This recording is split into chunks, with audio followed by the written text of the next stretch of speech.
What's going on, y'all? It's JD Piquel. Today on the channel, we got Grayson Grunhafer bringing the heat. You are not going to want to miss a second of his silky smooth voice. Hope y'all enjoy.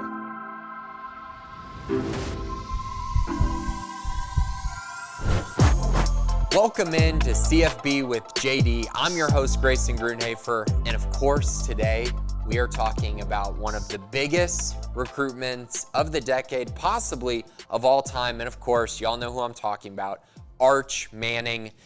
He gave his commitment to the Texas Longhorns, and I mean, this was epic, right? Everyone in the media was talking about it. Everyone is still talking about it today, and these are going to have lasting side effects as we kind of move into past summer and start to move into the fall and starting to figure out, how are these classes going to shape up? And I know for Texas, they're currently the number 20 ranked class in the country according to 247. And if you think about it, they're at that point for a large reason because they were waiting on this news to drop. So we're going to go through Arch's, just a little bit about kind of the backstory, but also more so talking about how this impacts Texas going forward. So I think we all saw last week, the interesting news that was kind of circling. Austin Novosad, the four-star quarterback out of Dripping Springs, he visited Georgia, went to a camp, went on an unofficial visit there, and you're starting to think, okay, well, that's interesting that Georgia has a quarterback on campus. Alabama has Eli Holstein, so that's another part of it as well, right? Is Alabama really wanting to take two high-level quarterbacks?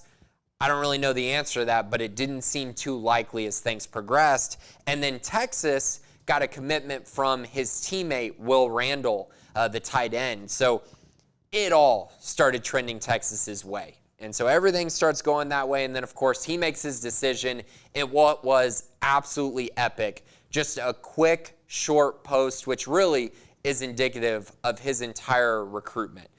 His Instagram's private. No one really is getting all the inside information from him. He's not talking to a lot of media people. And so it was just so perfect the way that he kind of ended this. And I do think this is the end. I do think he is signed, sealed, and delivered basically for the Texas Longhorns program. Unless, of course, they go 5-7. Then maybe that'll be a little interesting. But I do have to say, Steve Sarkisian, great job. Right? Absolutely terrific job landing not only the number one quarterback in the country, but the number one player in the country. And a guy who, when you think about his recruitment, as high profile as it was, you knew every big school was going to be talking to him, offering him, trying to just get a sit down with him, just meet with him, get him on campus, and somehow Texas comes out on top. So congrats to him. I mean, for him to have Quinn Ewers on the roster, he was also the number one player in the entire country, as well as the number one quarterback, and then, of course, Arch Manning now. So the depth is there now for this Texas Longhorns program to finally make that push. And obviously, we're not going to say Texas is back. That's not something that I don't think people should be saying at this moment. But I do think if you look at history, if you look at kind of where Texas is at right now, you got to think that one of these quarterbacks is going to hit. I mean, and hit big. And we have history that kind of, I think, solidifies things on that. So when you look at the past number one quarterbacks in the country, you're talking Drew Aller, who's at Penn State 2022. So we're not going to really count him. He obviously hasn't had an opportunity to play yet. But Quinn Ewers, who's at Texas now, Bryce Young in 2020, obviously at Alabama, superstar, going to continue to be a superstar, potentially the number one overall pick. You're talking about Spencer Rattler in 2019. I know he transferred, but he had an amazing year, was a guy who everyone thought could be the number one overall pick just a year ago. 2018, Trevor Lawrence, we all know the story there. And then 2017, Davis Mills. All this to say, there is a great chance that one of these two guys is going to have a ton of success. Now, what does success mean at Texas? I think that's where we have to start a little conversation, because I think a lot of people, the expectation is win a national championship, right? Well, Texas has had one 10-win season since 2009. They have one Big 12 championship, and it was in 2009. They haven't won one since. So really, I think the expectation that Texas fans should have is win the Big 12, which obviously he'll have an opportunity to do that because they're going to be in the Big 12 till 2025 as of right now. So if they're in the Big 12, that has to be the expectation. If they move to the SEC, I do think expectations shift a little bit because you got to adjust. It's an adjusting process to go to the SEC, but you'll at least have the quarterback and the firepower to get there.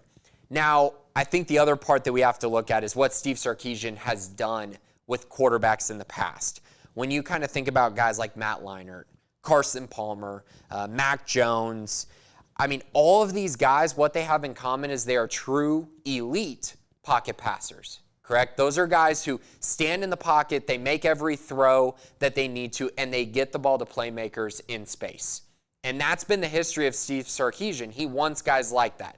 I know he had Jake Locker for a little bit. Jake Locker is kind of the only polar opposite you can really point to that he's coached. So I think Arch fits what he's trying to build exceptionally well, as does Quinn.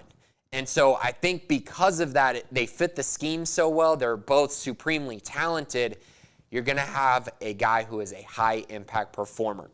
Now, if you look at kind of how Sarkisian's building kind of everything really at Texas right now, number one offensive line recruiting class in the country last year. So they're building at the front. They're going to try to protect their quarterback, give him enough time to make plays down the field.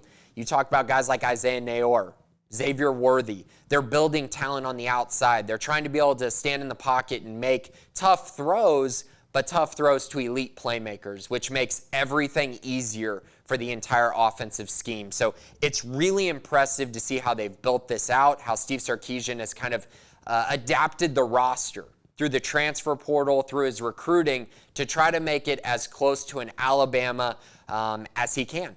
And I do believe he's getting to a point where maybe at some point Texas can really break through.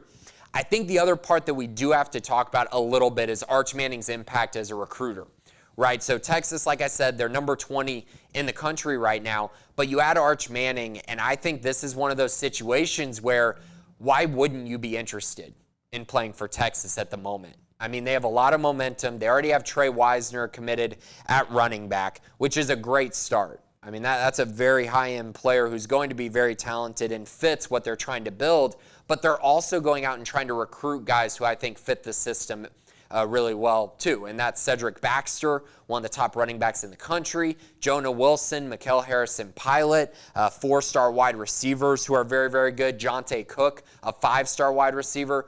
I just think Arch is going to bring another level to this team recruiting-wise, and I expect that recruiting ranking to absolutely jump through the roof for the Texas Longhorns as we progress into the fall. And that's where Steve Sarkisian is really going to have to prove things.